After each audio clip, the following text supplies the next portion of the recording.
Good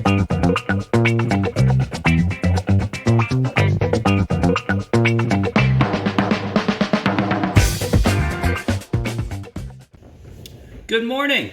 It's Thursday, kind of like a Friday, but not. But you know what? I'll take it because I don't have to work tomorrow, right? Yeah, happy Thursday, everyone. Hope everyone's excited for the weekend. I mean, some people might be working tomorrow, not likely too many people, but if you are one of them, sorry to hear that, but I'm going to enjoy this long weekend in solitude. Um, should be interesting. I was actually supposed to go to Disney World on Saturday, so had to change my plans for obvious reasons. But you got to do what you got to do and roll with the punches, right? Had a good night last night. It's kind of bittersweet. Got caught up on the finale of Schitt's Creek, which was just great. As expected, I watched the sort of making of tribute show they did afterwards. That was good too. Enjoyed that. And then I watched the finale of Modern Family. So it's kind of weird. Like, two shows I've been watching for a while. I think Modern Family is on like season 11 or something like that. 11 years is a long time to kind of watch a comedy in general, and I always like that show. It's fantastic. So it was great, but again, bittersweet that we had to say goodbye to two fantastic shows. It was quite interesting. Like, I always knew Schitt's Creek was a very progressive show.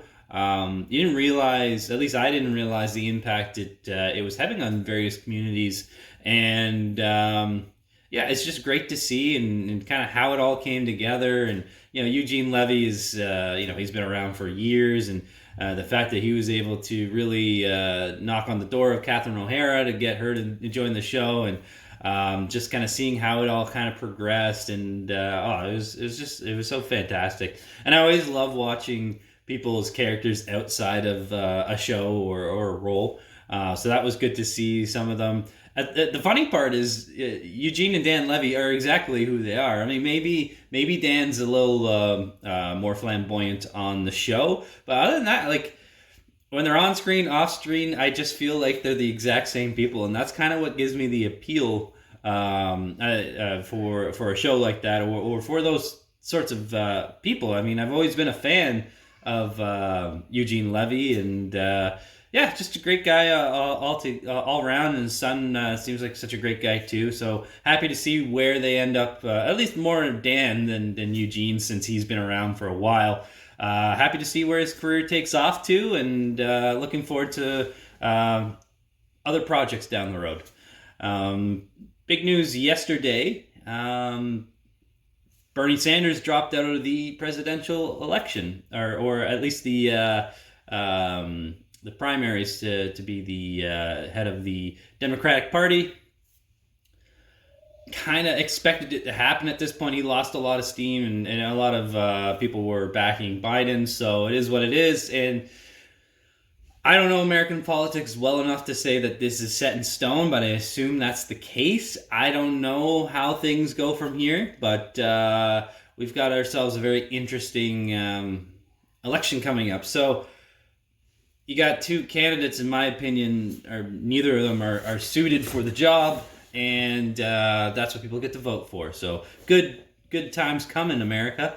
It's just horrible. But yeah, we'll see what happens, and I guess what they need to really focus on. I mean, people get so wrapped up on who the party leader is, and regardless of the politics, whether it's Canada or the U.S., maybe you have to focus more on who's going to be the electee for those seats you're voting for. So something to consider. I don't know where it's going to end up. This is just another part of this ridiculous reality TV show that is the United States of America. And yeah, it's just when it rains, it pours. Like, I saw an article today. Venezuela's trying to start a potential war with America too. I don't know anything about that. Just saw an article. I think everyone's got bigger problems to deal with right now, but I mean, when it comes at you from so many different angles, then yeah, you got to deal with it. So I have no idea. I'm not even going to comment any further because I don't know enough about it, and that's that. On a lighter note, I busted out some old video games today. I'm trying to get my daughter to play some older Nintendo stuff. I've always been a Nintendo guy. I had an Xbox for a while. I think I had an original Xbox. I had a 360 for a bit, I think. Yeah, I'm pretty sure I did. I bought an Xbox One at one point. I think I sold it after about a year. I just like I didn't use it. I was using it more for like an expensive media system more than actually playing games.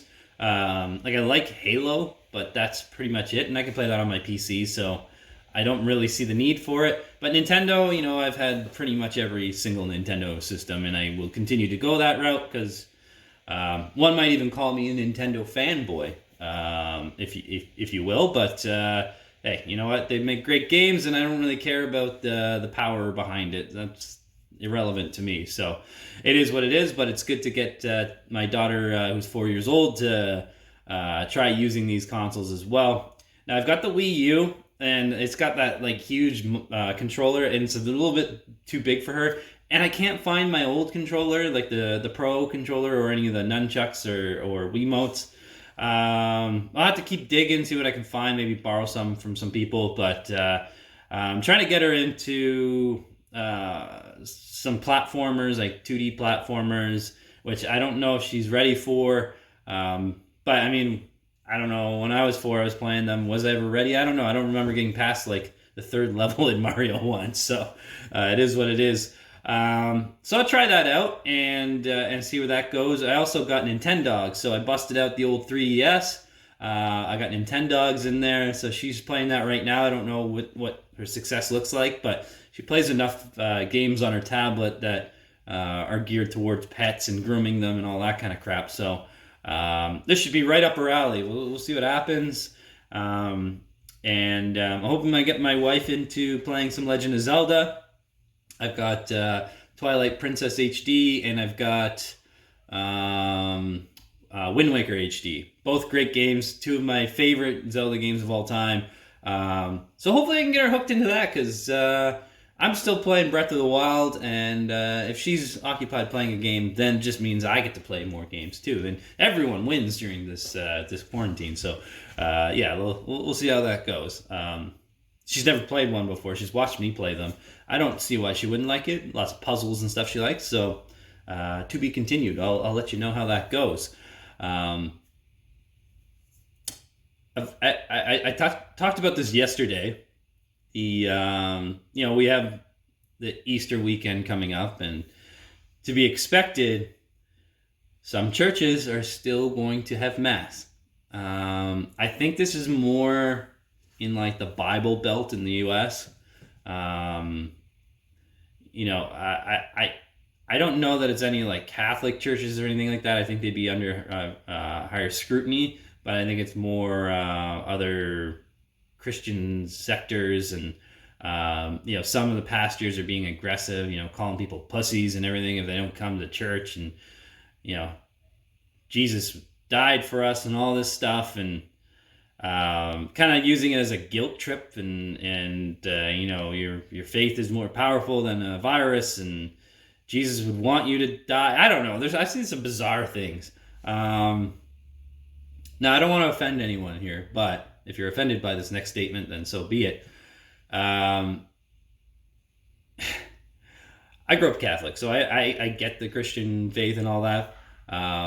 Jesus being crucified was pretty much the norm back in those days. Not that it should be seen as anything light. People are still crucified these days in like the Middle East.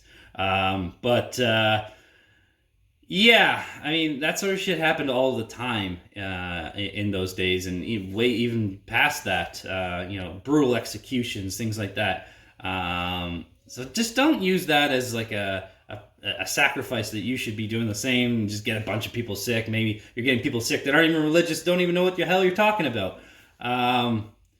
So I won't focus too much on that, because I've got a lot of Catholic family members, stuff like that. I don't mean to offend anyone, but I mean, it's when you really think about it, you just sacrifices are made. You believe in that. That's great. Let's just let's use some common sense. Let's just not go to church. If your faith is strong enough, then you don't need to be in a church to celebrate a monumental part of your religious beliefs. And let's just leave it at that. If someone's really adamant about getting you in the church, there's a good chance they just want your money. Throwing that out there. I mean, no one shows up at church. How are they going to get money to pay their salaries? And I don't know what a pastor's salary is, but some people are rolling in it, that's for sure. Those televangelists and the crazy guy blowing coronavirus my way. Get the fuck out of here. I don't even know his name. He looks like such a weirdo, though. I don't know, beady eyes and big chompers. Kind of looks like William Dafoe a bit. I don't know. He's fucking weird. Anyways, enough about that. Have a good Easter. Everyone be safe. Don't go visit family members and things like that. Do we really need to revisit the March break or spring break sort of situation where people come back and everyone gets sick again? Like, want the economy to get back on track? Just fucking stay home, okay? That's the best thing you can do. Unless you got to go grocery shopping or something in this emergency, stay home. All right? I won't talk about that anymore. What I will talk about, though, is how interesting it is that some forms of entertainment are still adamant about thinking that they can move on without an audience. So, prime examples of that are, you're looking at like late night shows. You're looking at,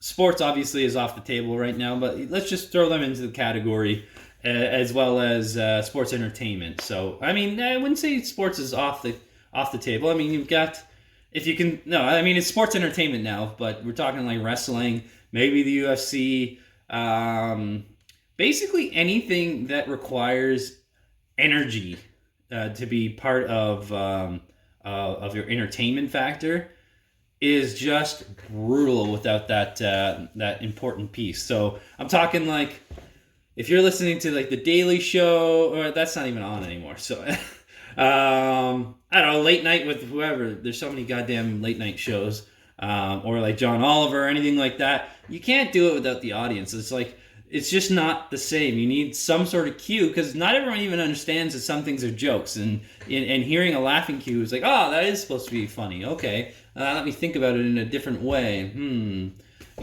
That's interesting. And wrestling without an audience is probably the worst thing ever. Like, it's corny enough as it is, but without an audience to like boo or cheer and have some emotion and shock and awe, like it's just two people rolling around on the ground.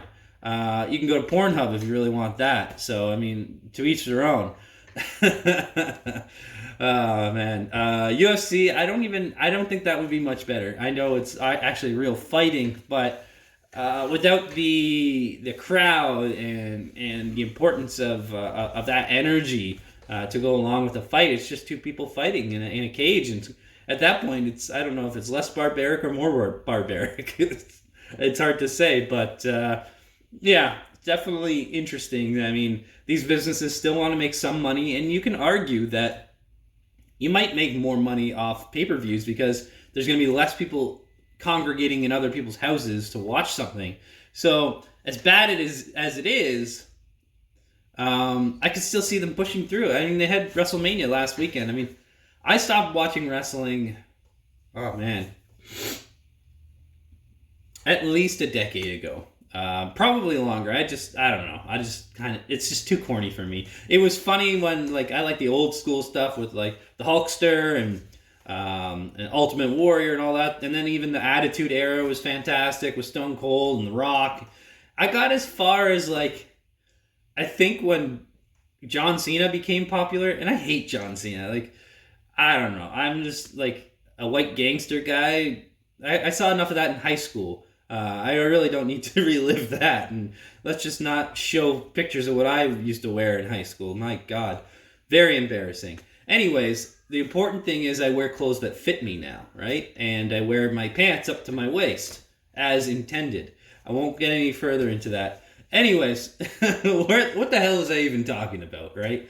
Either way, what I was getting at is people are so craved for some sort of sports entertainment or sports that they'll probably watch just about anything. I mean, I know marble rolling was pretty hot a couple weeks ago. I don't know if that's still on the scene or what's going on there.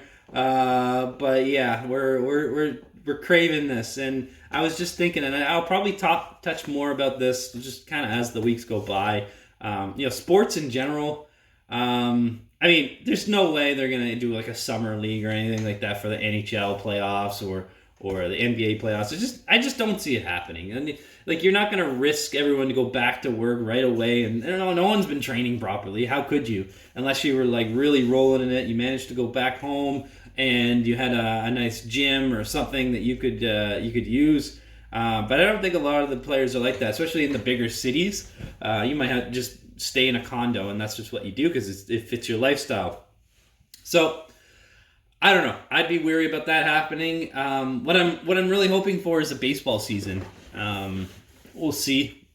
I mean, that definitely has the most possibility. I can't see them canceling the baseball season, even if it's like a 3/4 season or half season. I mean, they play so many goddamn games anyways. I mean, it wouldn't really even bother me that much. So yeah, we'll see how that pans out. But yeah, I think based on the numbers, I mean, everything is. I don't know if we're flattening that curve quite yet. We're definitely helping by doing the social distancing. I think we'll have a better idea in a couple weeks what this looks like. End of April still might be pushing it, but I'm hoping for it. It'd be nice to have a May and June and not be secluded till July. But we got to do what makes the most amount of sense and what's going to be best for everyone as a whole, right? So let's wait and see, and we'll take it one day at a time. Last thing I want to discuss with you today is just my garden. Again, I've touched base about my garden, and my indoor garden, I should say, and I'm pretty proud of it. It's giving me something to work on. If only I had some consistent weather outside. Like, I don't know what the hell's going on. My weather app keeps telling me it's going to be miserable, and then it's a nice sunny day, and I want to plant some things outside, but I don't want them to die. And this is what I'm dealing with, right? So right now I've got herbs. I've got a shitload of green onions. So I probably talked about this before. So whatever, it is what it is. But I put my green onions in some water. I didn't throw out the stems or the stalk. When I was done with it, they started growing pretty quickly, and then the roots got really big. You got to change the water every day, or it's going to get kind of gross and go bad on you. But the roots start getting really big, and then at that point, you put them in some soil, just in a pot, and just let them grow. I've got like at least 20 of them growing right now, and I just keep snipping them off and using them in my food. Waited another day or so. There's more to use, so I'm going to keep doing that. I've got some weed I'm growing now too, which is nice. I got some seeds over the summer, some stuff I grew last year, and so I'm excited to do that. I already germinated them. They're in pots now. No pun intended. And I'm excited to see how that goes. And I've grown it before and had pretty good results. On that note, I mean, all the dispensaries are closed now. Last week when I was driving by one in Oshawa, there was this crazy lineup. Like, I'm talking at least like 200 people in the line just going around the building and everything. And now, what I will say, no, I can't say this for certain for all dispensaries, but a lot of them are very efficient at what they do. So I go to a place called Tokyo Smoke, and there is a very efficient operation. You go in there, someone greets you with an iPad or a tablet, and you go over what they have in stock, what you're looking for, and they'll make some suggestions for you. You're doing this all while you're in line, so you're not wasting time when you get to the front. And they've got 3 people at the tellers, and you're in and out if there's not a huge lineup in less than 5 minutes. So it's a very positive experience. They run a really good operation. It's nice and clean and modern inside. Think of like the Apple Store of selling weed, and that's what you get. So it's pretty good. I mean, the product is always dry as shit. It's a little expensive in comparison to what you can get online, but it is what it is. Sometimes convenience prevails. There's a lot of good stuff online that you can look at, but there's some gray areas involved too. So to each their own.